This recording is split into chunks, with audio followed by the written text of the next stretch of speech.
Thank you. Thank you so much for coming. This actual presentation was supposed to happen 3 years ago.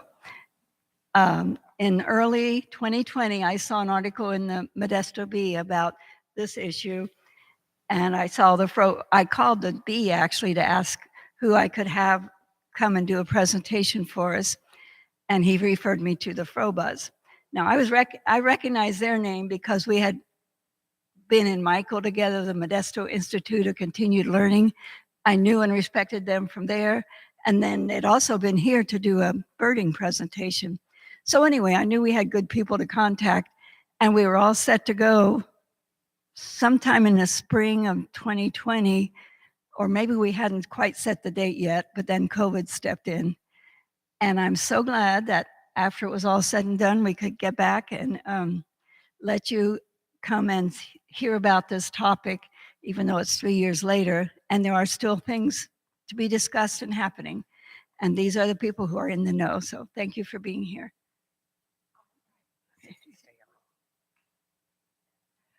Great. Thank you very much for your interest in being here. I'm hoping the sound is coming through clearly. Okay, good. My name is Sharon Froba, my husband Dave. This journey of ours,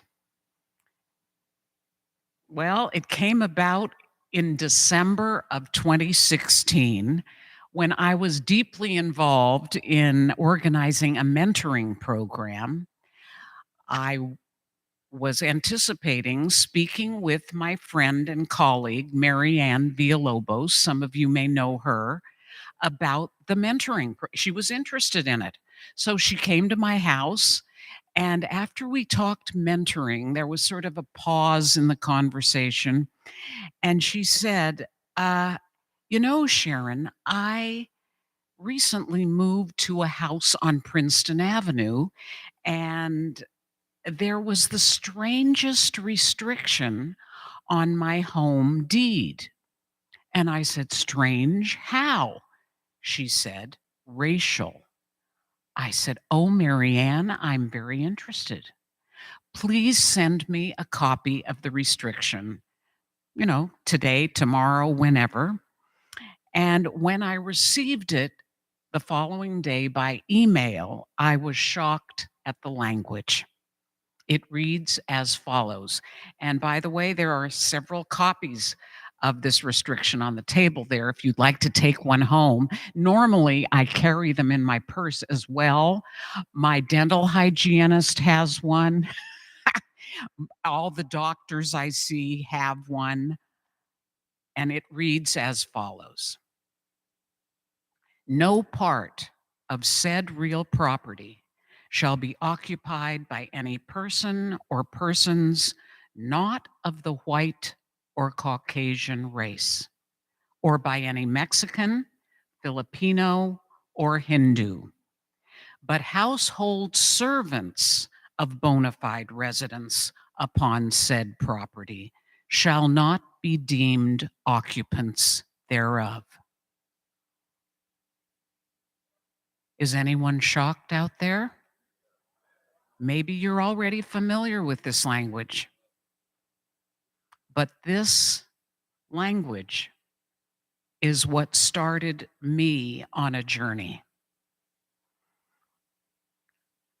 I mistakenly thought that that was language that was used primarily in the Jim Crow South. Certainly not in the North, in Modesto. And you're all familiar with C, C, and R's. And that stands for covenants, conditions, and restrictions. And in a deed, sometimes deeds are 3 inches thick, there is a section of C, C, and R's. And the restrictions read as that's one of the many restrictions on the deed to the house. Another one might be no noxious fumes must emanate from the chimney, or, you know, no parking vehicles on the grass for more than 3 hours, et cetera, et cetera, et cetera. And then this stands out? Well, my friend's restriction reminded me of an experience in my youth. I was born and raised in San Francisco. It was an exciting time in 1957. Some of you may remember what occurred 1957, 1958. That was the time when the New York Giants became the San Francisco Giants. And if you're a Giants fan, you probably remember that year. I'm not sure if it was 57 when the deal was struck or 58. We kids were so excited. I remember the day at Herbert Hoover Junior High where I attended. I was about 13 years old. Herbert Hoover Junior High, when a circle of friends were talking about this momentous event, the Giants in San Francisco. My friend Elaine announced that Willie Mays had moved into the house across the street from her. Oh my gosh. At that moment, Elaine became my new best friend. And for the next 2 weekends, my autograph book and I made the hike about a mile to Elaine's house, specifically her front porch, where we sat and stared at the house across the street from her.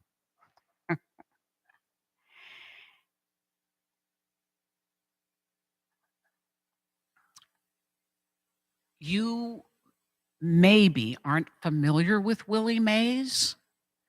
Willie Mays was the Giants, and still alive, by the way, probably in his close to 90. He was the Giants center fielder who could do anything on a baseball field. He could catch, he could bat, of course, he could throw, he could steal those bases. But he could not easily buy a house in San Francisco in 1957. One reason: he was Black.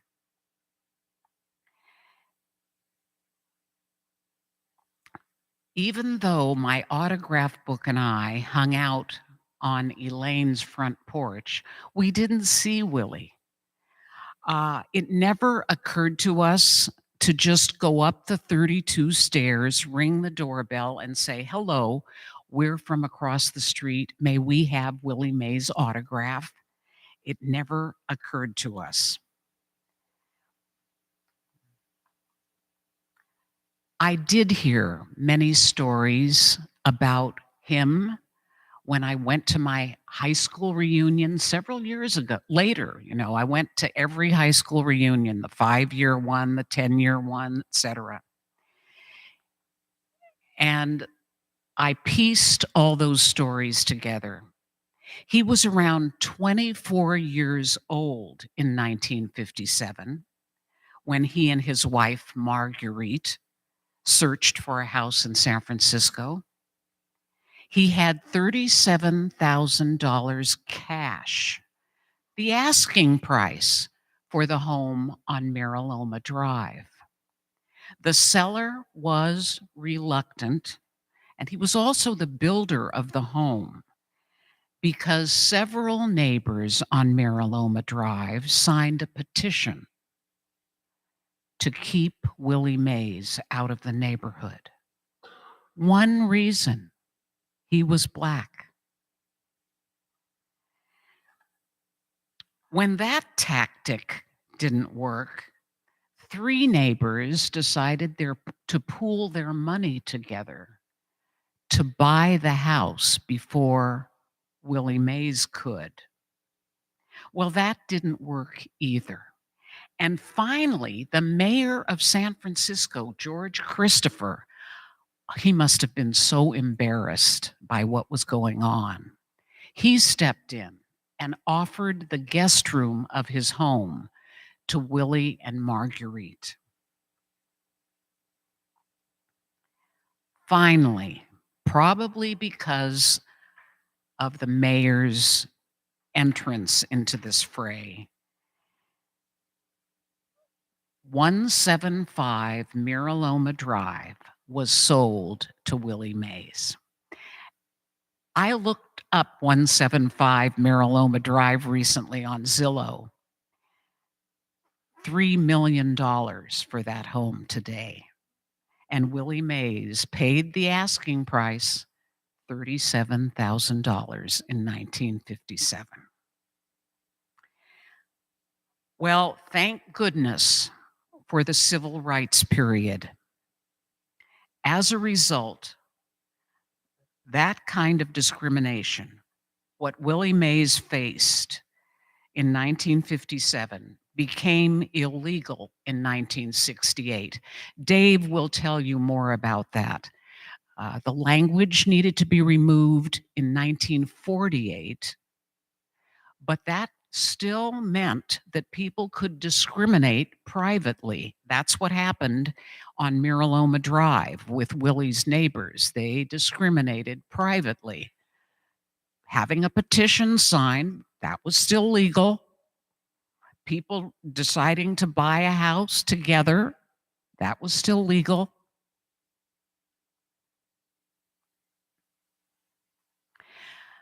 When this story reminded me of my days in elementary school and junior high in San Francisco. I went to public schools, and I can't remember a Black student in either of my elementary school or my junior high. There were Black students in the high school because the high school drew on a bigger area of San Francisco. But the elementary and junior high schools that I attended drew upon a smaller neighborhood in which I lived. It never occurred to me at the time to think about the fact that there were no Black kids in those two schools. Now I know why. Black people couldn't live in my neighborhood. There were restrictions on deeds in my neighborhood that prevented them from living there.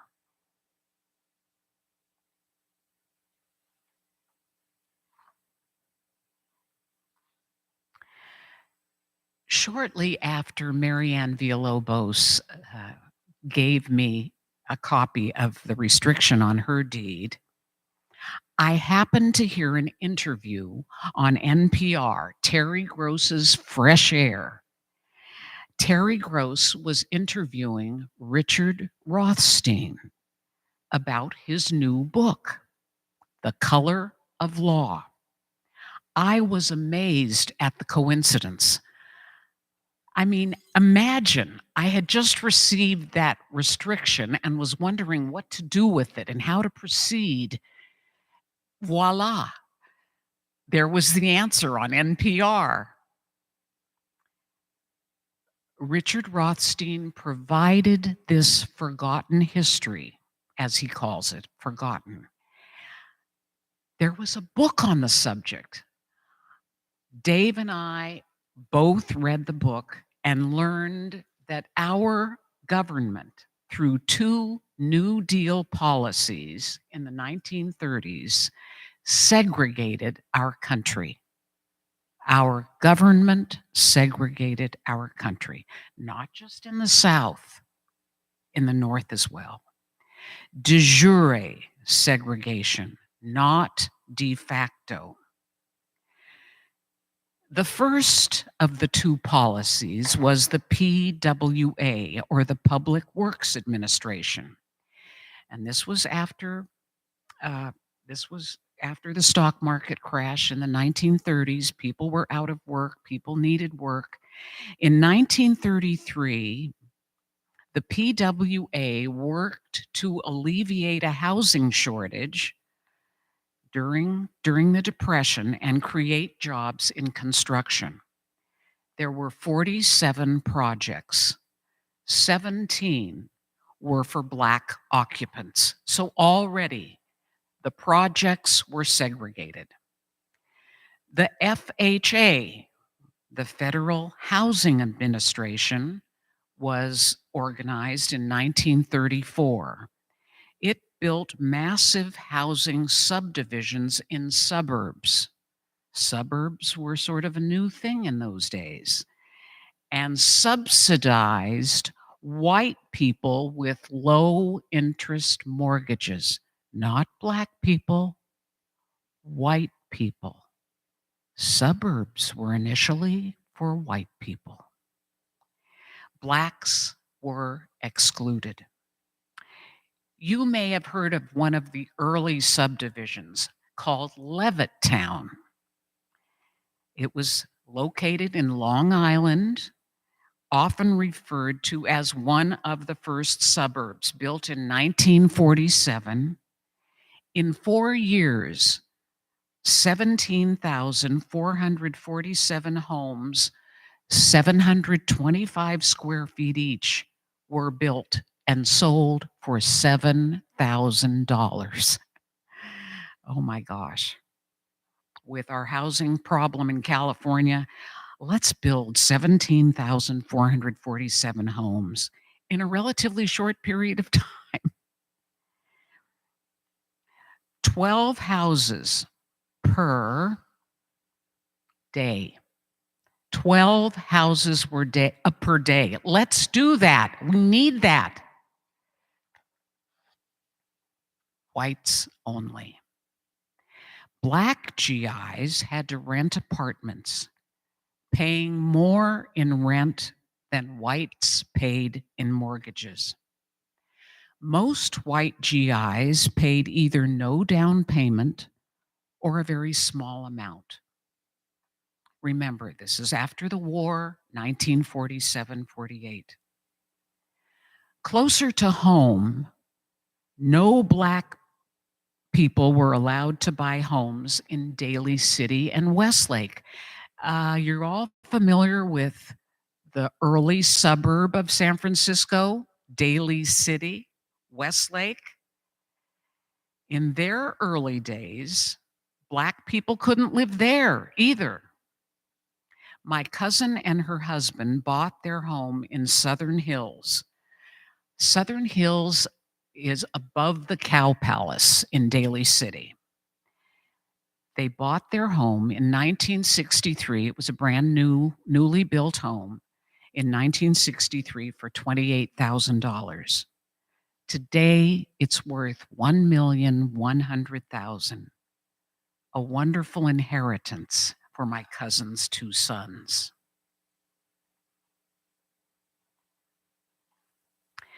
Our Modesto search for housing restrictions, began, I think, in 2017, 2018. The first step was the assessor's office, because Dave and I didn't know what to do. And Richard Rothstein's book, which we had read, really didn't provide us with a roadmap. In fact, later when I connected with Richard, he said, "Sharon, I have no idea of the steps you have taken, you and Dave have taken to get these restrictions. I've never had to do that, but I know about the restrictions and that, they are out there." So the assessor's office told us about the GIS, or the Geographic Information System. The GIS Stanislaus on our home computers took us to subdivision maps in Modesto. All of you who have computers, you can do GIS Stanislaus, and you can draw up subdivision maps. We downloaded the maps from the 1930s and 40s that we were confident had restrictions on the deeds.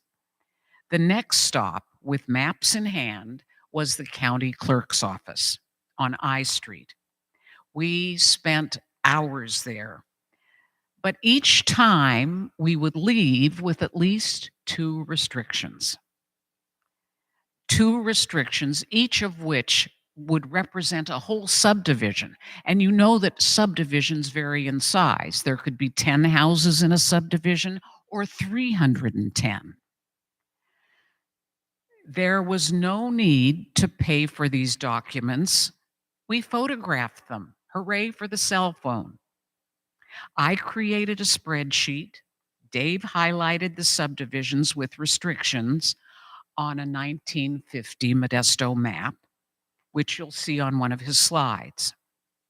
Currently, the spreadsheet is 33 pages long and contains 91 Modesto subdivisions with racial restrictions. So our conclusion is that over half of Modesto, of the area in Modesto, were restricted. Black people and others couldn't buy homes in around half of the area. Before the shutdown, we spoke to Professor Jose Diaz-Garayua from Cal State Stanislaus about creating an interactive online version of our map so that students and others could access it. The online map is complete. Dave will show you the link. Most important, our purpose is to reveal to all that owning a home is the best way to create wealth, equity. The wealth disparity between Blacks and whites is huge. Whites have 10 times the wealth as Black people, largely due to home ownership. You know, once you're aware of this housing injustice, you may see it everywhere. During COVID, Dave and I took a drive to Carmel, and our hotel was close to Shore Road, which parallels the ocean, where homes worth millions and millions are located. I wasn't in awe as I had been previously on other trips to Shore Drive. When I used to see such beauty and wealth, I was awestruck. But this time, I looked at each massive home and wondered how many generations of white wealth produced that home.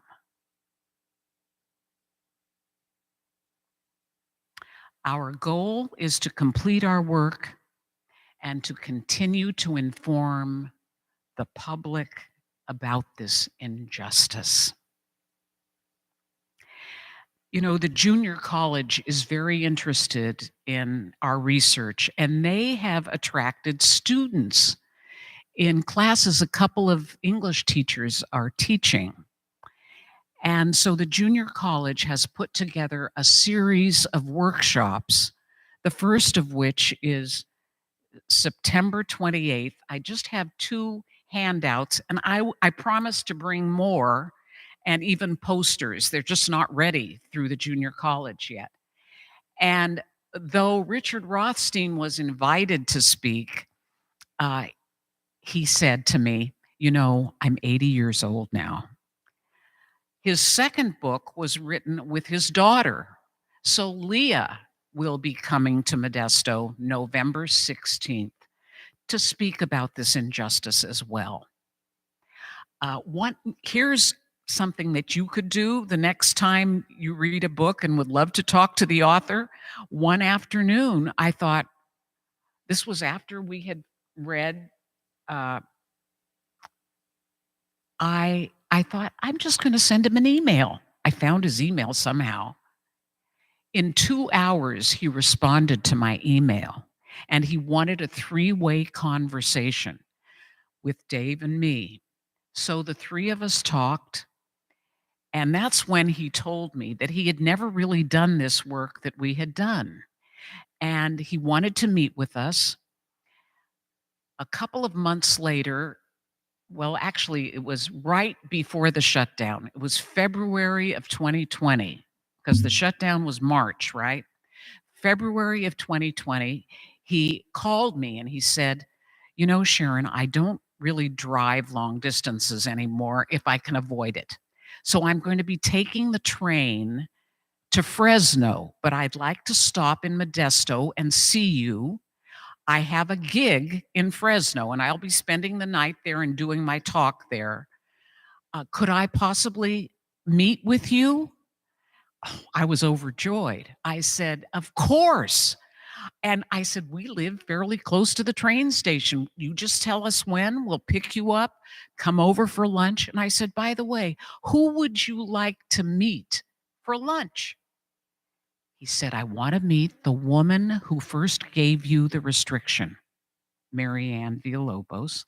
And he said, "I want to meet the president of the NAACP." No problem. So we all gathered together. Richard had his laptop going. He was taking notes, asking a lot of questions. I think Mary Ann brought her 4-inch deed with her.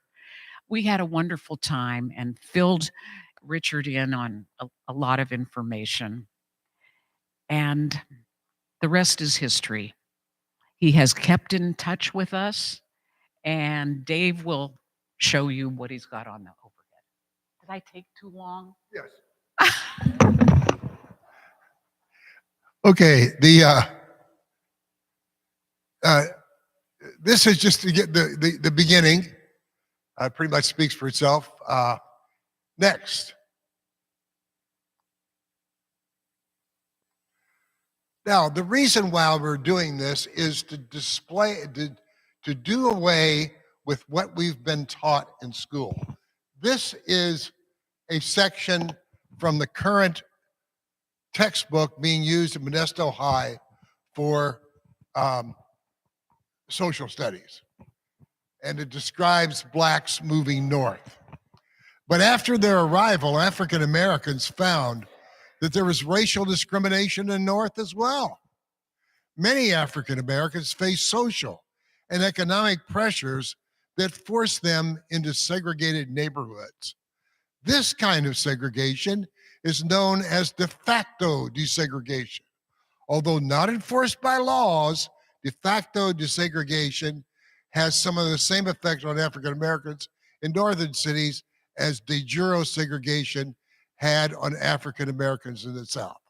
My friends, that is a lie, a big lie. Next, as we will show you. Now, here's a very nice house, Liberty Park Track in the MJC area near Virginia and Caldwell. Next. This is what is in the deed. No portion of said tract shall be occupied or used by any person unless he be of the Caucasian or white race, except as domestic servant, a qualified owner, or occupied for the purposes of this restriction. A Filipino or Hawaiian shall not be named to be members of the Caucasian or white race. Next. Now, the way the racial restrictions work is that it doesn't work just by having it on one house. It's on the whole subdivision. So this is the subdivision we're talking about. Harvard, Yale, Excelsior, etc. There's 43 houses in this tract, and any one of those could bring a lawsuit to keep anybody else in the tract from being owned or being sold to a black or minority person. That's the way it works. Next. Campus tract, college in Caldwell. Next. No part of said property should be occupied by any person or persons not of the white or Caucasian race or by any Mexican, Filipino, or Hindu, etc., etc. Next. Now a little bit getting downscale. This is Riverview Track on Robertson Road, way over in South Modesto. Not a very good area because it's in a floodplain and it's flooded many times. So one of the interesting things about FHA is supposedly they required these restrictions to be in deeds to protect the value of the property. Now, if you want to protect the value of the property, don't build it in a floodplain. Next. You can hardly read that, but it's the same deal. Next. College Avenue tract, College and Granger. Next. No person not entirely. This eliminates the person that might have a little bit of minority blood. No person not entirely of the Caucasian race shall use or occupy the said land or any part thereof except that persons of other races may serve as servants to persons of the Caucasian race actually occupying said land. Next. College Gardens, Tully and Roseburg. Next. Now this is an interesting one. That said lots or any portion thereof shall not be used in any manner whatever occupied by any Negro, Chinese, Japanese, Hindu, Malayan, or native of the Turkish Empire, or any person not of the Caucasian race or descendant thereof except as the servant of the occupant. Next. A different part of town, Sunrise Homes, Sunrise in Orangeburg. Next. Pretty much the same deal. Next. Getting over into the area around Yosemite Boulevard and Loma area. Next. This excludes Asiatics, Hindus, Negroes, or any persons not belonging to the Caucasian race. Next.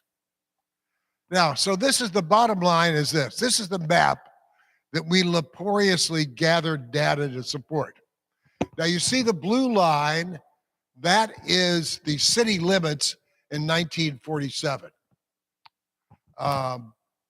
Most of the subdivision, most of Modesto by 1947 was actually not within the city limits because they were building all these suburbs. They were building north, they were building east, they were building south, they were building in every direction. The ones in red is where we have found racial restrictive covenants.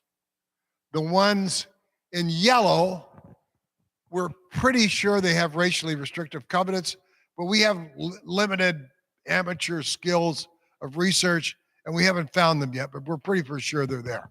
We also have the areas in gold are where we're pretty sure there are racially restrictive covenants because there were newspaper articles advertising them as having racial restrictive covenants, but we haven't actually found them on the deeds. So that means you've got the downtown part of Mexico, or Modesto, with the numbered and letter streets. That we know was not racially restrictive. That happened shortly after Reconstruction, where the civil rights were actually being observed in the United States. It went downhill there from pretty fast, but at that time, it was not racially restricted. And then the areas just beyond that, like just north of Needham and et cetera, we're pretty sure that most of that was racially restrictive, but we haven't been able to find it all yet. Next. It was interesting, we looked at all the categories of people that were restricted, and we don't really know why they named people. Partly because there really is no such thing as a Caucasian race, right? I mean, some of them are, so they put different categories in. So just keep listing them all. There's a bunch of them. Non-white or Caucasian, Negroes, Mexicans, Asiatics, Chinese, Hindus, Japanese, Malayans, Filipinos, natives of the Turkish Empire, Hawaiians, Armenians, and Cubans.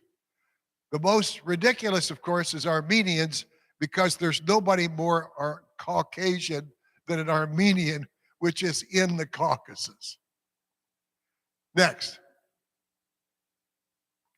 Now, this is the way we did it. You go to you can find this online. This is the global, what's it called, sweetie? GPS, GIS, Geographic Information System.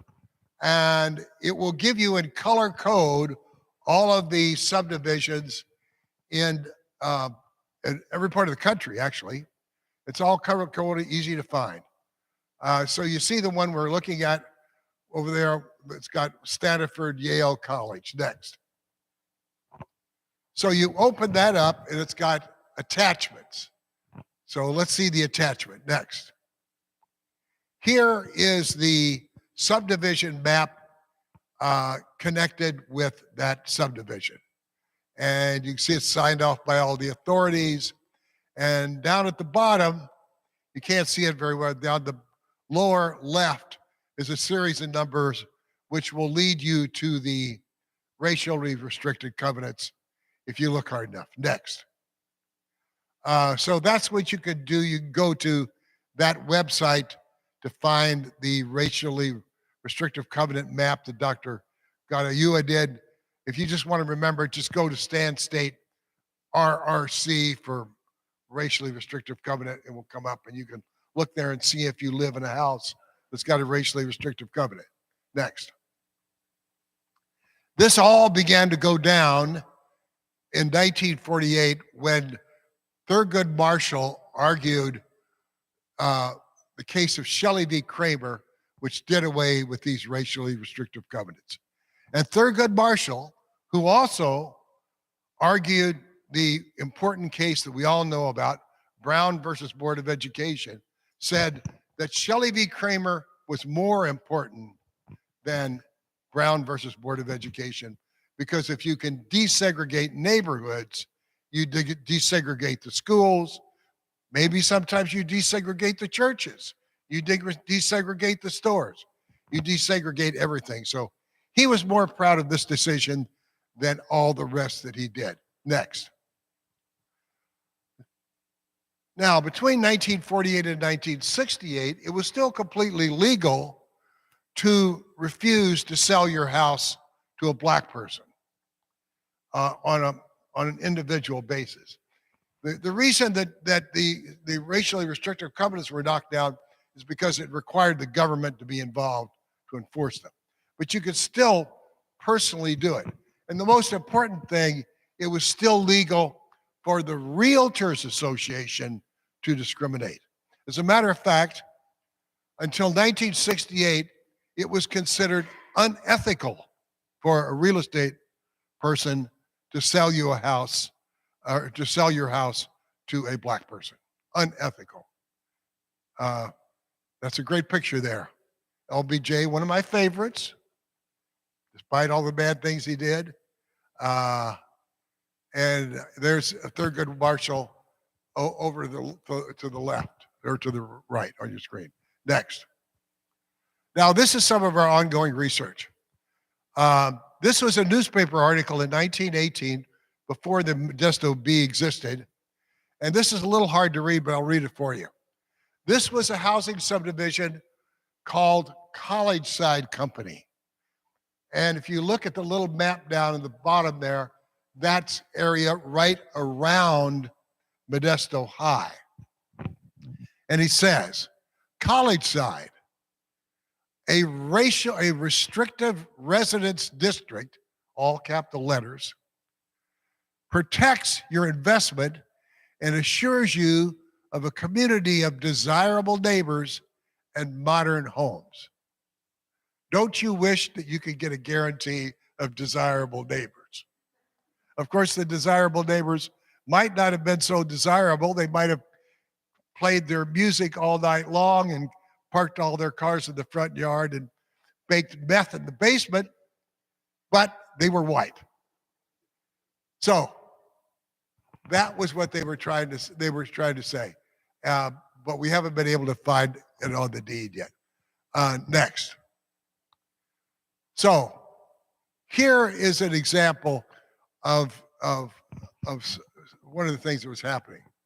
At the time in Modesto, as of 1917, there were no blacks or hardly any blacks or Mexicans or any minority in Modesto, but there were Asians.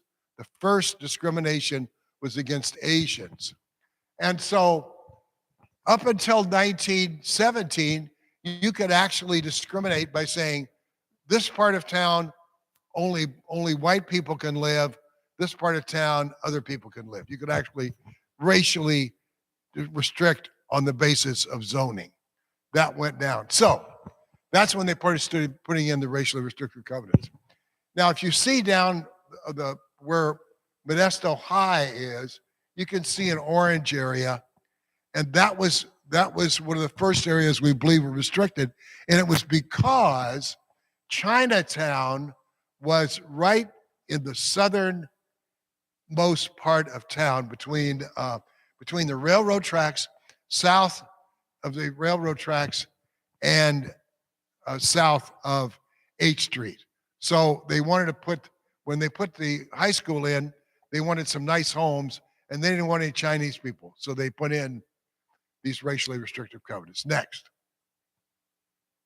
So this is the brief summary of racial restrictive housing in Modesto. From 1985 until 1917, there was racial discrimination by straight zoning. And it was to separate where Chinese could live. As a matter of fact, Modesto was one of the first cities in the country to have zoning of any kind, and it was precisely for racial restrictive purposes. Next. So now this is the rest of the county. We have not done exhaustive research on the rest of the county, but we know what we'll find because it was all over the country. It was all required by FHA, so if you go in any part of the country, you're going to find this. But some of this took place even before FHA. So if you see up the top right there, it said, for restrictions of special restriction book, quotation marks, special restriction book. We're pretty sure that this was, it took place in 1918, exactly the same year that the city of Turlock had race riots and physically ran all of the Japanese laborers out of town. We're pretty sure there's restrictions eliminating all Asians in Turlock in 1917. Next. That may be it. Is that it? I think that's the last slide. Okay, questions?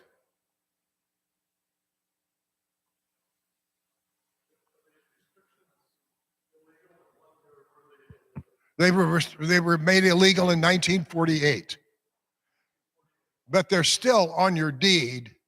I mean, the purpose of having them on your deed is so there's a complete history, right? So they're still on there. There's a movement afoot to try to get them off of the deeds, which we oppose because they should be left on there. That, you should not rewrite history. So they're still on your deed if you have one. Yes. Thank you.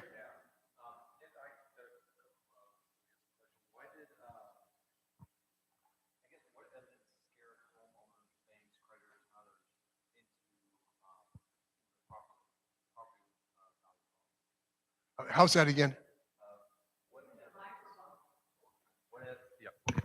What evidence scared homeowners, banks, and creditors about properties losing their value? Well, that's an interesting thing. Does property value get reduced by having racial, by integrating the neighborhood? For one thing, we'll never know because this kept neighborhoods from being integrated. And after that, there were cases where it seemed to have occurred, cases where it didn't seem to occur. And Professor Rothstein says that it's all a myth that the value of property goes down if you have different races in the neighborhood. But I'm not an expert on that, but my understanding is that it's largely a myth.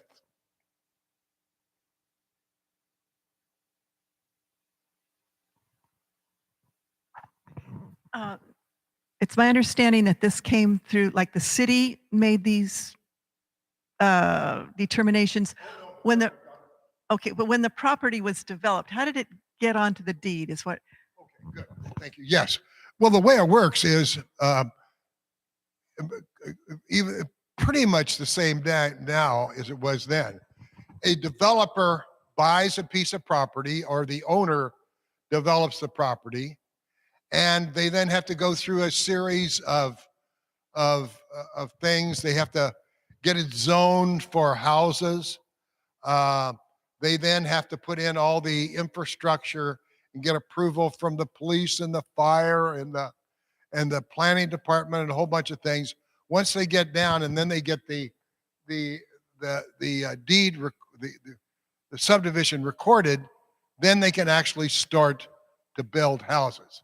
And as soon as they recorded the subdivision, they would generally record the subdivision within the same year, or the restrictions within the same year, because they had to have the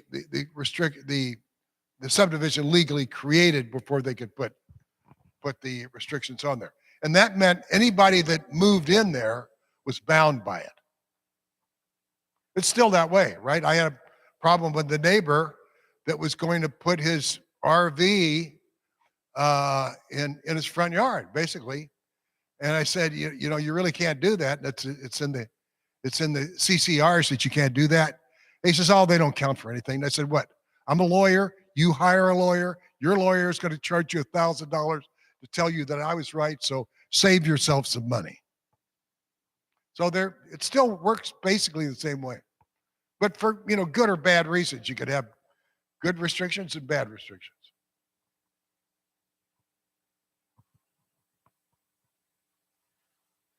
Thanks. Nice, really nice presentation. I was wondering, okay, you've seen these restrictions on these deeds, and those are clear cut, black and white. And I was wondering if you've had any opportunity to see maybe ways of getting around it nowadays. Like, I know a friend of mine from the mid 90s in Chicago. I think one black family moved into her neighborhood, and the real estate people started calling around and telling people, do you realize there's a black family that just moved into your neighborhood? And within 10 years, the white people had all moved out. And what I was wondering, and that's in the 90s, and I was wondering if, I know you're focused on the legalities of the actual deeds and stuff, but I wonder if through your investigation you found maybe other ways that they've tried to figure, because I think that still exists, right? There's still discrimination in housing. And I was wondering, besides wealth, if there are other ways that they found to sort of keep those things in place. Well, I mean, that's certainly true. And I think from what I know right now, the way the discrimination is taking place largely is by devaluing homes owned by black people. I mean, we've all read in the newspaper cases recently where somebody would get their home evaluated for purposes of getting it refinanced at a more favorable rate, and they couldn't do it because their home would not be evaluated properly, and so they'd get a white person to come in. There was one case Sharon knows about where they got an appraisal. It was way low, so then they went through the house, took all the pictures of the black people off the walls, put white people on the walls, and have a white person there when they came to get the appraisal, and voila, it goes up by 30%. That's one of the main things that's happening. The other thing is discrimination in getting a mortgage. And I mean, I don't know all the details about how they do it, but it certainly is happening. I mean, statistically, they know it's happening.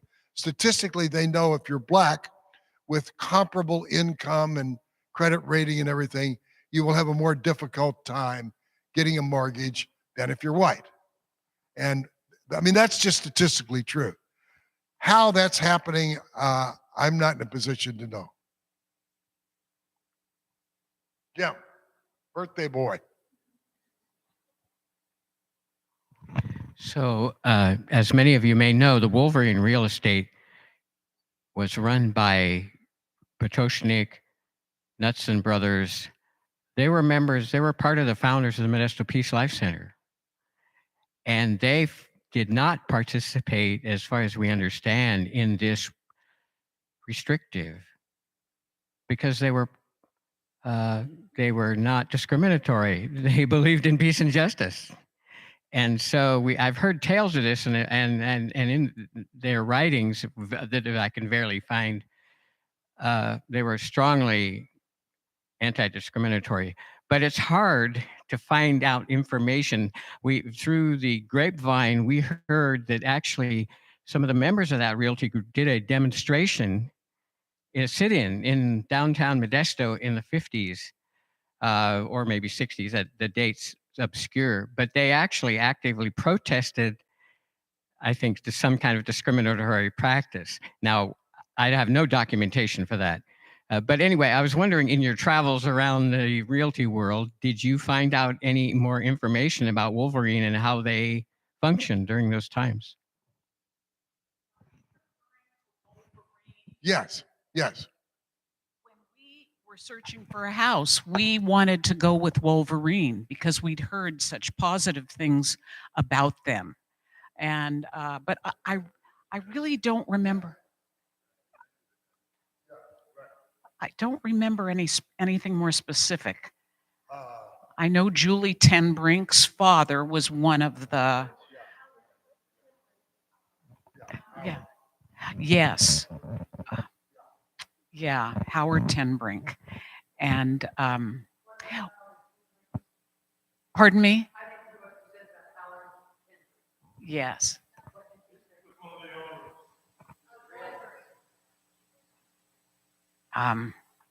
Who was the guy? Gene Paulsgrove led a group of people to Melnitsky, and I was one of them. And there was, who was the gentleman who was with Wolverine Real Estate? Gordon Knutson. Gordon Knutson was also part of that group. Yes.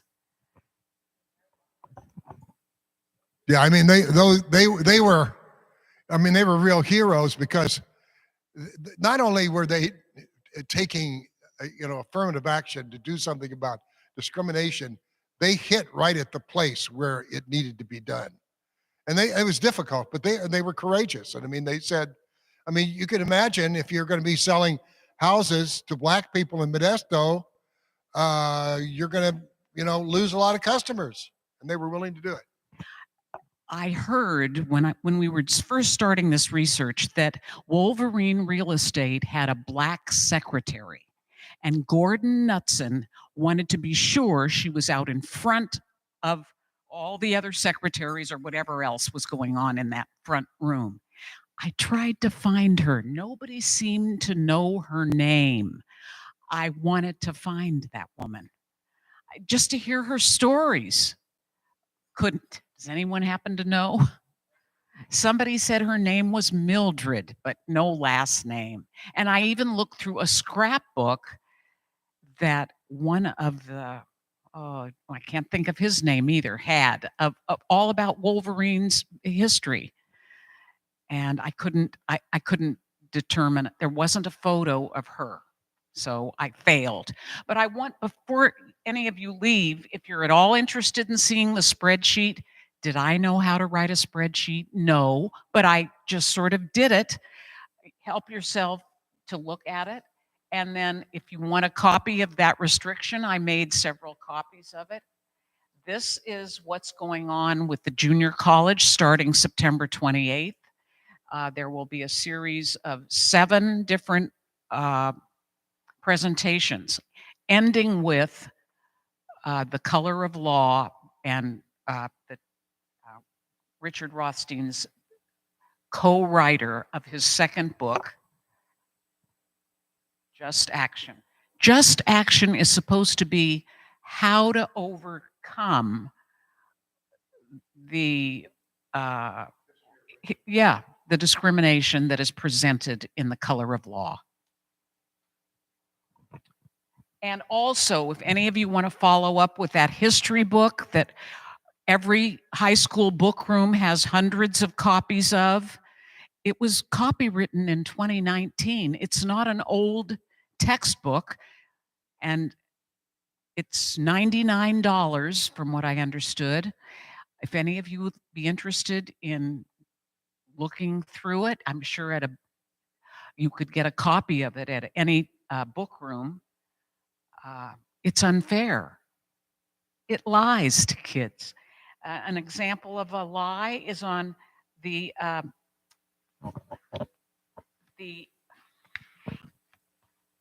there is a timeline of events. It's a brief timeline, granted. It starts with Christopher Columbus, a timeline of the United States. Where are the indigenous people? Shouldn't it have indigenous people? And then it ends with the Civil War, and there's nothing about slavery on this timeline. Anyway. Well, that's it, right, Dave?